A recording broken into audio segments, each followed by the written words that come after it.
Pessoal, eu sou o Denis, tudo bem? Estou te convidando a assistir uma aula sobre espelhos para o vestibular da UFO esse final de semana. Corre lá, é da hora.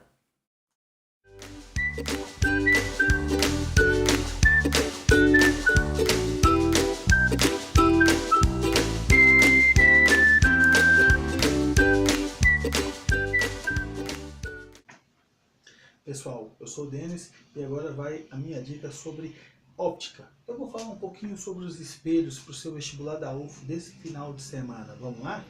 Olha só, na óptica, quando eu falo de espelhos, eu tenho basicamente dois tipos de espelhos, planos e esféricos. Esses são os que a gente está estudando aqui. O que é o espelho plano? É uma superfície perfeitamente lisa, polida e com alto poder reflexivo. Quando um raio de luz incidir nessa superfície, ele vai ser refletido. Eu vou imaginar uma reta normal. Reta normal é uma reta que vai fazer 90 graus, com o espelho no ponto de incidência. Ela é imaginária. Se você olhar para o espelho, você não vai ver essa reta normal, mas você pode desenhá-la onde o raio está incidindo. Entre o raio e a reta, eu defino o ângulo de incidência, esse raio incidente, claro. Se eu estou falando do raio que é refletido, do raio que sai do espelho, entre ele e a reta normal tem um ângulo de reflexão. Sempre, em todos os pontos onde existir reflexão, não somente em espelhos planos, como também nos esféricos ou qualquer superfície, o ângulo de incidência é igual ao ângulo de reflexão, sempre. Isso aqui, ó, nesse espelho plano, me dá uma coisa muito interessante. As imagens no espelho plano terão sempre a mesma característica. Virtual, direita, do mesmo tamanho e simétrica. Por que simétrica? Se você para na frente de um espelho plano e levanta seu braço direito, a sua imagem levanta o braço esquerdo. Se você levanta o seu braço esquerdo, a sua imagem levanta o braço direito. Ela tem sempre o mesmo tamanho de você. Se você se aproxima, se você se afasta de um espelho, a sua imagem não altera o seu tamanho. A gente tem a impressão de, por estar mais longe, a imagem está menor, de por estar mais perto, a imagem ser maior. Mas é o mesmo caso de quando você para perto de um prédio. Se você para perto dele e observa ele, e se você se afasta, você tem a impressão de que ele diminuiu de tamanho, embora na realidade ele não tenha diminuído. Então, a imagem é sempre do mesmo tamanho. Virtual é uma imagem que ela não pode ser projetada. E uma coisa interessante, em nenhum dos casos que a gente olhar aqui, a imagem se formará em cima, na superfície do espelho, em nenhum caso. A imagem sempre se forma ou atrás do espelho ou na frente do espelho, nunca em cima da superfície espelhada. Espelhos planos, imagem virtual, direita igual e simétrica, beleza? Agora, espelhos esféricos, eles vêm de uma calota esférica. É como você pegar aquela bolinha que você coloca na árvore de Natal lá, aquela bolinha espelhada. Se você olhar a bolinha do lado de fora, igual a gente vê, ela vai agir como um espelho convexo, porque ela é espelhada do lado de fora. Se você pegar uma colher e olhar do lado de dentro nela, ela funciona como um espelho côncavo, espelhada do lado de dentro. O espelho convexo tem apenas um caso de formação de imagem. A imagem no espelho convexo ela é sempre virtual, direita e menor. O que é virtual? Uma imagem que se forma atrás do espelho, eu não posso projetar ela numa tela. A imagem virtual ela é sempre direita. O que é direita? É você olhar e você não se vê invertido. Se você olhar dentro de uma colher, de uma concha, dependendo da posição, você vai se ver invertido. Dependendo da posição. Mas se você se vê invertida, essa imagem não será virtual. Toda imagem que você observar aqui, ela vai ser direita, ela vai ser virtual. Então, no espelho convexo, ela é virtual, direita e menor. Se eu diminuo o tamanho da imagem, eu aumento também o campo visual. Então, esse espelho é aquele utilizado nas portas de garagens, em supermercados, entrada de ônibus. Por quê? Porque como eu diminuo a imagem e aumento o campo visual, eu tenho uma possibilidade de monitoramento melhor com esse espelho aqui.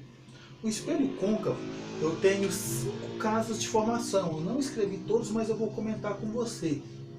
Se o objeto estiver antes do centro de curvatura do espelho, anota aí, imagem real, invertida e menor do que o objeto.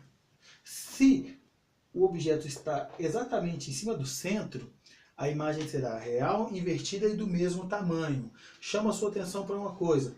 Quando o objeto está antes do centro, a imagem está entre o centro e o foco. Quando o objeto está exatamente em cima do centro, a imagem também está em cima do centro.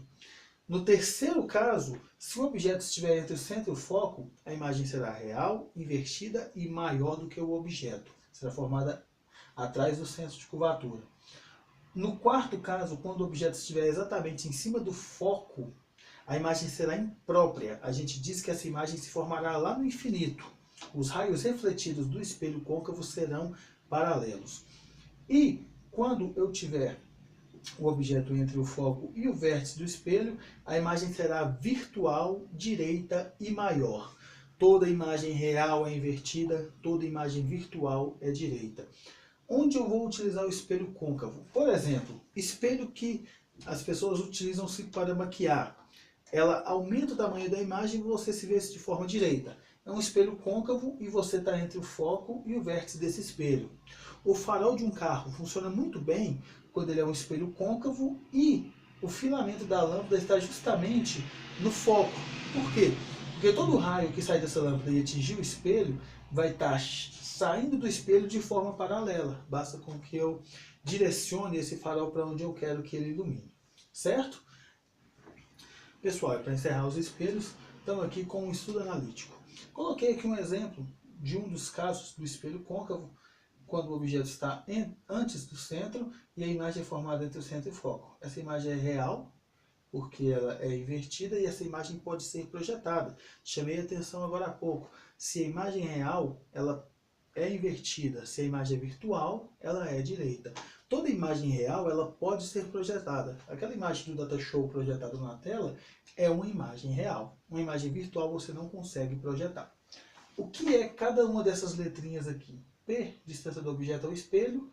P', distância da imagem ao espelho. F é a distância focal do espelho. I é o tamanho da imagem. O é o tamanho do objeto e A é o aumento linear ou aumento transversal. Chama atenção sobre esse aumento. O aumento significa quantas vezes a imagem é maior do que o objeto. Se você tem uma imagem que é 10 vezes maior do que o objeto, esse A é igual a 10. Agora, se você tem uma imagem que é 10 vezes menor do que o objeto, o A é 1 dividido por 10. Se a imagem é 2 vezes maior que o objeto, A igual a 2. Se a imagem é 2 vezes menor que o objeto, A é igual a 1 sobre 2. Lembra de uma coisa muito importante. Toda vez que a imagem for direita, o aumento também será positivo, igual o I. O aumento acompanha o I. E toda vez que a imagem for invertida, o aumento será negativo. Então, se eu falo para você, uma imagem real 2 vezes maior que o objeto, o aumento vai ser menos 2, porque toda imagem real é invertida. O aumento tem que ser negativo. E como ela é 2 vezes maior que o objeto, 2. Então, A igual a menos 2. Não se esqueça disso. Eu tenho aqui também sobre o P'. O que é o P'? A distância da imagem até o espelho. Toda vez que ele for positivo, a imagem é real. E toda vez que for negativo, a imagem é virtual. A distância focal, quando o espelho for côncavo, é positiva. Quando o espelho for convexo, é negativa. Para que serve todos esses sinais que eu acabei de te falar? Se tiver alguma dúvida, volta o vídeo, assiste novamente, anota isso, não esquece. Quando eu for utilizar alguma formulinha dessa aqui, eu tenho que jogar aqui os valores com sinais corretos. Se eu estiver falando de um espelho convexo, o valor da distância focal que eu colocar aqui tem que ser negativo. Se eu estou falando de um espelho côncavo, o valor aqui tem que ser positivo. Se eu estou falando para você de uma imagem real, o P' tem que ser positivo. Vou jogar aqui o valor positivo. Se eu estou falando de uma imagem virtual, o P' vai ser negativo. A equação do aumento eu posso calcular ela de qualquer uma dessas formas aqui. Você não necessariamente precisa usar todas de uma vez. Você pode fazer, por exemplo, A igual a menos P' sobre P. Ou, de alguma outra forma, I sobre O é igual a F sobre F menos P. Ou menos P' sobre P, F sobre F menos P. De acordo com seus dados, escolha duas dessas partes e iguale para que você encontre o resultado. Não se esqueça, toda imagem real pode ser projetada, toda imagem virtual não pode ser projetada.